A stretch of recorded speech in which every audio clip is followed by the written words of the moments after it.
Oversharing personal details, or not even halfway into your morning coffee when you catch yourself again talking about your cholesterol levels, or that weird mole on your back, or your daughter's third divorce. And it's not even 9 a.m. That's how it begins. Not just casual updates, you're broadcasting your inner world like a late night AM radio station. The thing is, you don't even notice it anymore. And no one tells you, but people start to smile politely, nod absently, and slowly inch away. Let's get this out of the way in the first 30 words. There are ugly habits in old age that push people away, not because they don't love you, but because you're hard to be around. This is one of them. You don't mean harm, of course. You think you're just being open. You say, at my age, I've earned the right to be honest. But here's the truth. Honesty without boundaries is just noise. Picture this. You're in line at the pharmacy. The young woman ahead of you turns around and makes a harmless joke about the weather. Before she knows it, you're telling her about your hernia surgery in 2009 and your ex-wife's drinking problem. She didn't sign up for that. But she'll smile. She'll listen. She might even say, "Oh wow, that's tough." But she won't start a conversation with you again. So, before you get comfortable, take a moment to like the video and subscribe, but only if you genuinely enjoy what I do here. And hey, let me know your city and what time you're Love to hear where this is reaching people. Now, let's calm down and begin our journey of listening and healing together today. You remember the last family dinner? You thought you were being helpful when you talked about how your pension barely covers your medication, but the table went quiet. Your nephew cleared his throat. Your granddaughter played with her phone. The mashed potato suddenly became the star of the show. See, when you overshare, you shift emotional labor onto others. It's like giving someone your backpack and saying, "Can you carry this for me?" Just for a minute. But that minute turns into a lifelong pattern. Research in social psychology shows that excessive self-disclosure can create discomfort, especially when it's not reciprocated. The human brain can only take so much emotional content from others before it triggers a stress response. In short, too much sharing equals mental fatigue. Here's a weird truth most people don't know. Oversharing can actually make people trust you less. They feel trapped, manipulated, like they have to comfort you. Not that they want to. And nothing kills intimacy faster than guilt. The funny part, you think you're being relatable, but they think you're creating a monologue no one auditioned for.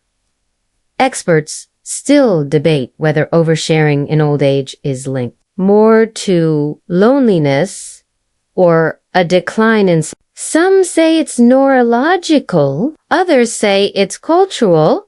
We grew up in an era where emotional stoicism was expected, so now, in freedom, we swing the other way. Either way, it's real, and it's wearing people out.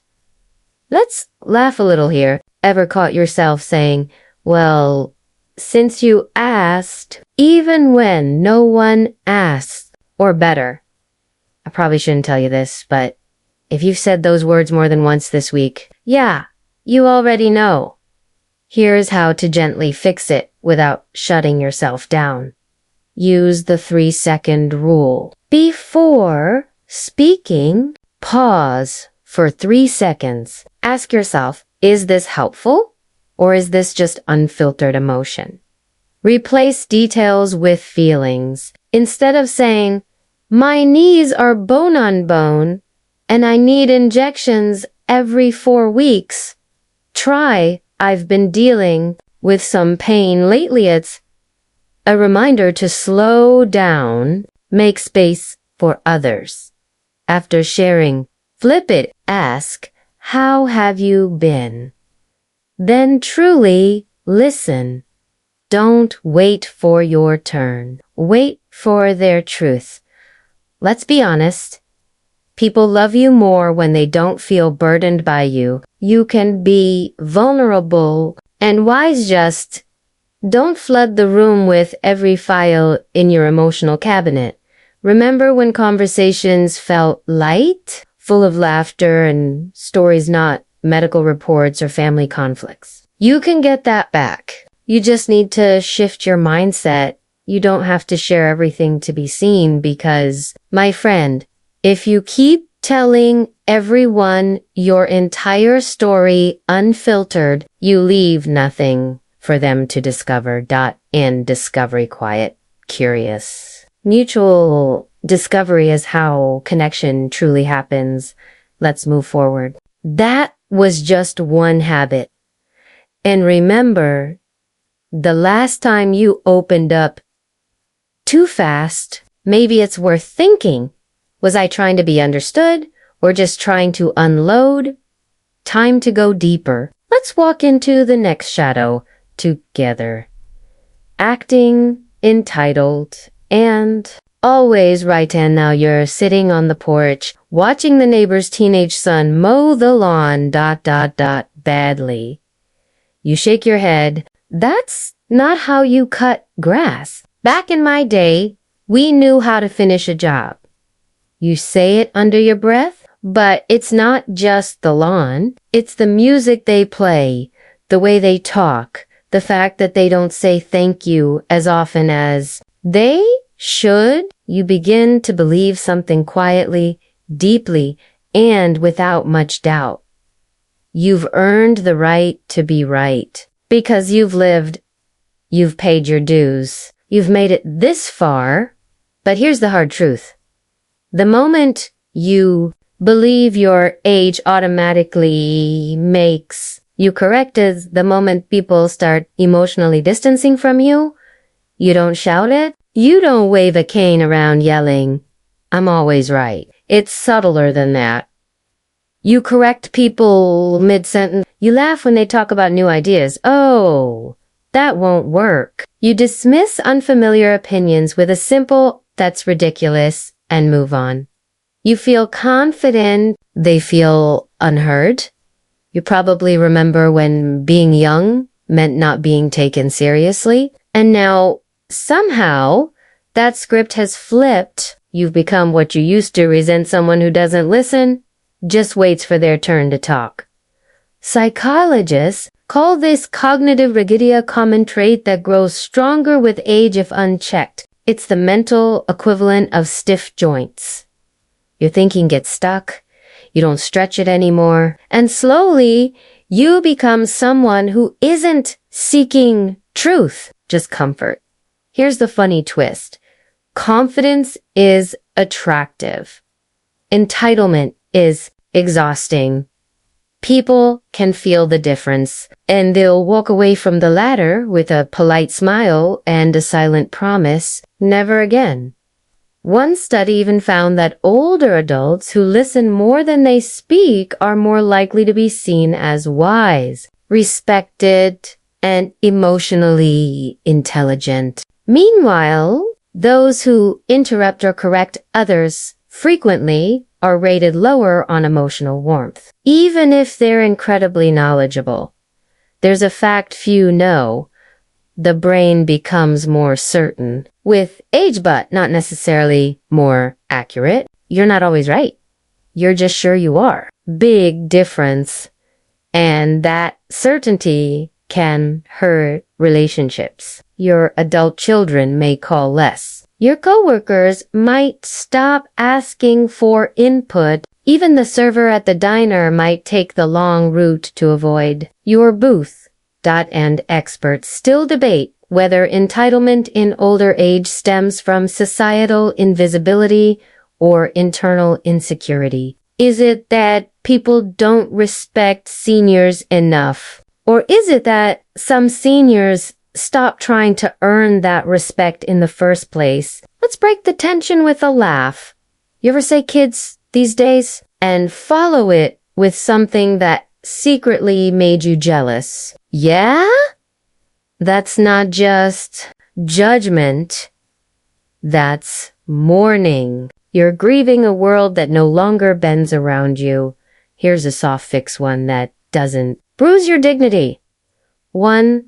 Practice curious humility. The next time someone shares an idea you disagree with, pause and say, "Tell me more about that." You don't have to agree. Just make room. 2. Admit when you're unsure. I don't know, is not a weakness. It's a gift. It creates space for learning. And people love you more when they see your edges. 3. Say less. Ask more. Instead of giving advice, ask questions. Instead of saying that won't work, try what made you think of that approach. You don't lose wisdom by being open. You amplify it. Let's look back for a moment. Remember that time you corrected your niece about how to write a check? And she gently reminded you that people now Venmo each other. That feeling of being left behind, that wasn't about the check. That was about control slipping quietly out of your hands. The truth is, control isn't connection. People don't come to you for certainty. They come for safety, kindness, and maybe a little laughter.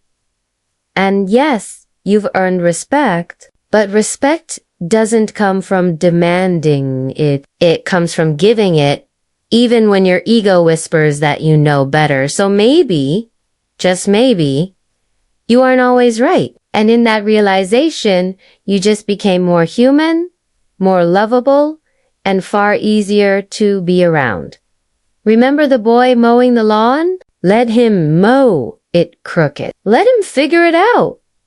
Because the best kind of elder isn't the one who corrects you. It's the one who makes you feel brave enough to try again. Neglecting. Personal hygiene, said Eliot, starts small. You forget to change your shirt because, well, you're not going anywhere today. The socks you wore yesterday, still sitting by the bed, and you figure one more day won't hurt. You comb your hair less. The sink has more toothpaste residue than you remember. And you brushed your butt maybe not twice a day like before you used to care. Now, it just doesn't feel urgent. But here's what no one tells you. People around, you notice even when they don't say a word. They feel it in the faint sourness of your breath, the mustiness of clothes worn too often, the nails a little too long. And out of respect, they say nothing, but they slowly, quietly start keeping a little more distance. You're not gross, you're just human. But hygiene personal upkeep has emotional weight, especially in older age. It tells people, I still care. I still want to be part of life. And when that disappears, people worry, even if they won't confront you.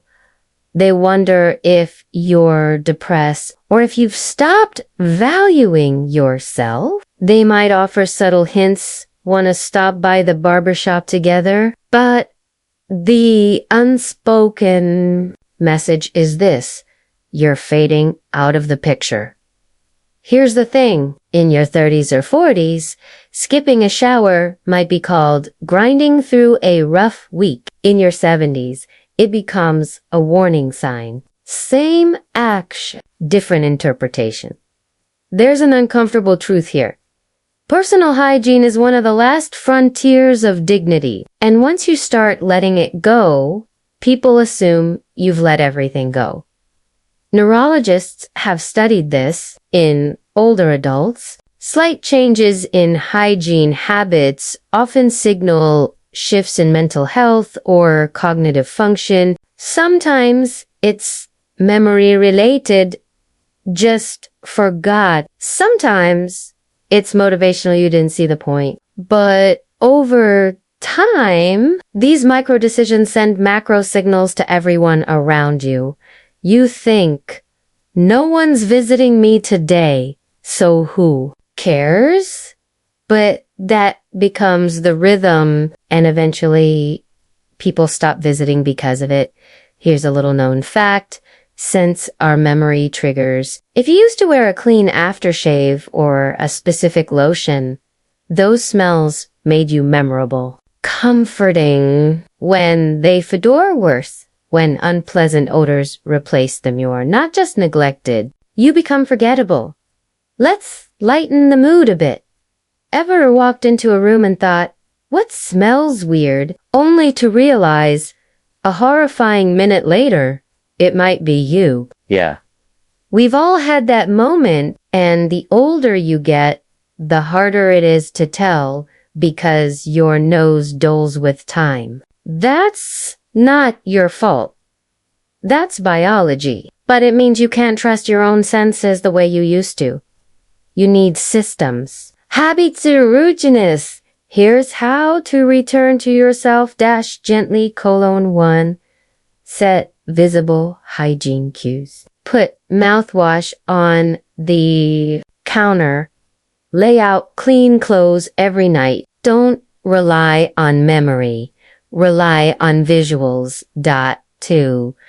Make grooming enjoyable again. Upgrade your soap. Get a fresh haircut. Add music to your shower time. Turn it into a ritual, not a chore. 3. Invite accountability. If you trust someone, tell them. If I ever start slipping, please tell me. Gently, but tell me. That kind of vulnerability is rare, and it invites true connection. Experts still debate whether subtle hygiene decline is about mental fatigue or emotional retreat. Are you tired? Or are you pulling away from a world that no longer feels like it sees you? You used to put on cologne. You used to care which shoes matched. Now, the days blur and the mirror becomes a stranger. But here's the truth. Every act of grooming is a declaration of self-worth. You don't brush your teeth for other people. You do it because it reminds your body, I matter. Remember when someone complimented how fresh you looked after a haircut? That wasn't just politeness. That was someone seeing you. And being seen is power. You don't need to become obsessive. You just need to return to your senses, your rituals, your rhythm, clean hands, clean breath, fresh clothes, simple things that say, I'm still here. I still belong, because when you stop taking care of yourself, you're silently telling the world not to bother, but we want to bother. We want you in the room, in the stories, in the photos. Don't fade yourself out. And if you've already slipped a little, don't shame yourself. Just begin again. Tiny steps, big meaning.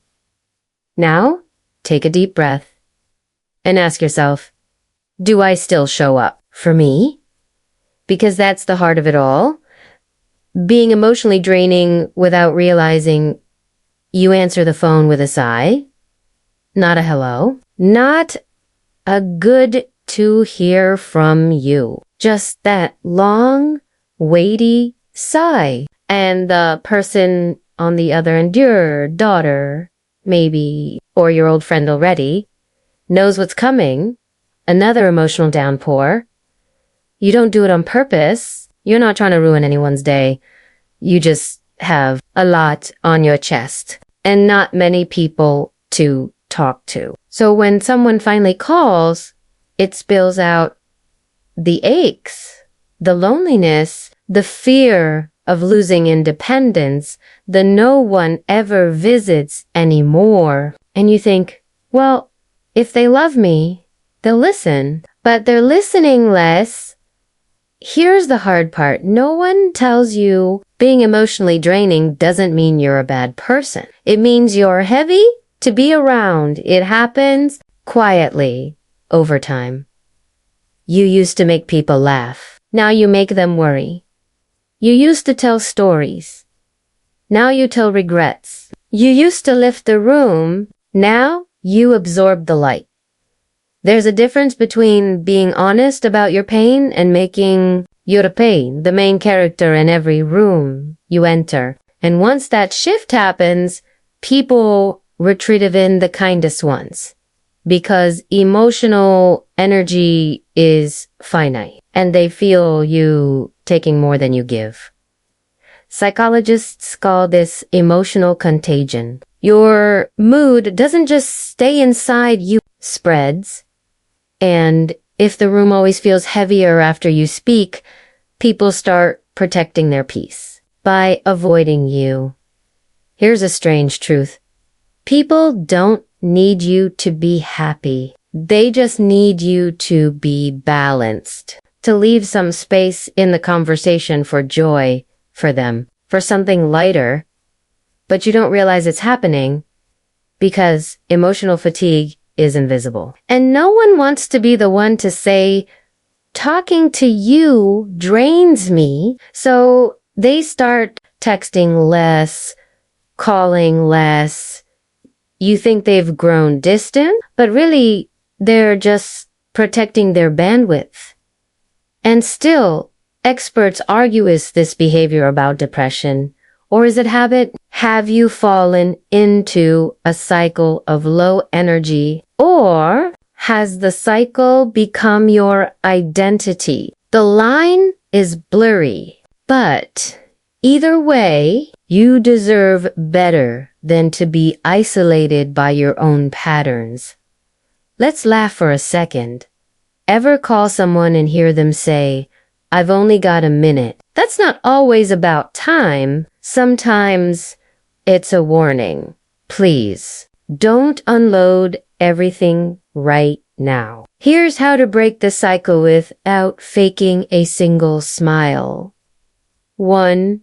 Balance the scales. For every heavy thing you say, follow with something light. I've had a rough week, but I'm still thankful for my morning coffee. This shows resilience, not just rumination. 2. Ask before you vent. Literally say, do you have space for something heavy right now? That one sentence changes everything. It shows respect and it makes people trust you more. 3. Be someone's peace once in a while. Instead of just needing comfort, offer it. How's your week been? It sounds simple, but for someone used to carrying your weight, it's a breath of fresh air. Because here's what you might have forgotten. You're not just someone with burdens. You're someone with wisdom, laughter, stories, and comfort. If you choose to lead with that. Think back to the version of you who made others feel safe, the one who hugged first, who cracked jokes, who listened without interrupting. That person's still there, buried under layers of fatigue and sadness, yes, but alive. And if you feel like no one wants to be around you anymore, it might not be that. It might be that you've become hard to be around because you're only showing the part of you that hurts. But you're more than that. You always have been. Now let's slow down together. The room is quieter now. We've walked through the uncomfortable, the ugly, the invisible. You've faced what most people never have the courage to look at, the parts of aging that don't show up in Hallmark cards or inspirational posts. The truth that connection fades not because you're older, but because of the habits that sneak in when you stop paying attention. So what now? You notice when you soften when you're tempted to be right. You care about how you show up physically, and you tend to your emotional presence like a garden. You're not perfect, but you're present. And that's the most anyone can ask of you. Let these words settle. Let the judgment dissolve. Let your breath slow. Because now you're not just hearing your patterns, you're seeing them. And if you've made it this far, if you've nodded, cringed, maybe even teared up,